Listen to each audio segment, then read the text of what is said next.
Top quality और consistent performance के लिए सिर्फ सिल्वर पंप्स। टॉप क्वालिटी और कंसिस्टेंट परफॉर्मेंस के लिए सिर्फ सिल्वर पंप्स, नाम याद रखना। तणावाच्या पार्श्वभूमीवर त्याचप्रमाणे मंदिराला जो धमकीचा मेल आलेला होता त्या संदर्भाने माननीय पोलीस अधीक्षक महोदय, पोलीस विभागाचे अधिकारी, त्याचप्रमाणे संस्थांचे संरक्षणचे जे अधिकारी कर्मचारी जे आहेत त्यांच्यासोबत बैठक घेतली आणि सुरक्षेच्या संदर्भाने जे आहेत ते SP साहेबांनी काही सूचना दिलेल्या आहेत। सर्व यंत्रणा जी आहे ती अलर्ट मोडवर जे आहे ते राहण्यासाठी सांगितलेले आहे। मंदिरामध्ये जो भक्त दर्शनासाठी येतो त्याची तपासणी करून सोडण्याच्या सूचना दिलेल्या आहेत। त्याचप्रमाणे पोलीस विभागाचे अधिकारी कर्मचारी संस्थान परिसरामध्ये संस्थांचे शिर्डीमध्ये फिरून सर्व पोलीसची सर्व यंत्रणा जी आहे ती अलर्ट मोडमध्ये आहे आणि भक्तांसाठी कोणत्याही भक्ताच्या सुरक्षेसाठीच्या सर्व उपाययोजना ज्या आहेत त्या करण्यात आलेल्या आहेत। तसे दिसलं पाहिजेत या संदर्भाने सूचना ज्या आहेत ते दिलेल्या आहेत। सर्वांना पेट्रोलिंग करण्याच्या सूचना दिलेल्या आहेत। त्याचप्रमाणे जे मंदिर परिसरामध्ये BDDS टीम मार्फत जे आहे ते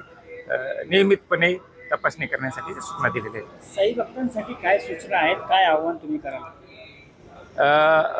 या संदर्भाने जे आहे ना आमचा कमिटीचा ठराव बी झालेला आहे, तदर्थ समितीचा ठराव झालेला आहे आणि सुरक्षेच्या दृष्टीने जे आहे मंदिर परिसरामध्ये जे हार फुले आणि प्रसाद जो येतो तो उद्यापासून जो आहे बंद करण्यासाठीचा आमचा समितीचा ठराव झालेला आहे। उद्यापासून या पार्श्वभूमीवर जे तणावाच्या पार्श्वभूमीवर आणि मंदिराला आलेली धमकी जी आहे या पार्श्वभूमीवर मंदिरामध्ये जे भक्त हार फुले आणि प्रसाद घेऊन येतात त्याला उद्यापासून जे आहे ते बंदी जी आहे ती या तणावाच्या पार्श्वभूमीवर करण्यात आलेली आहे। मोबाईल किंवा इतर गोष्टी मोबाईलची तपासणी म्हणजे मोबाईल सुद्धा मंदिर परिसरामध्ये आणण्यासाठी बंदी करण्यात आली आहे।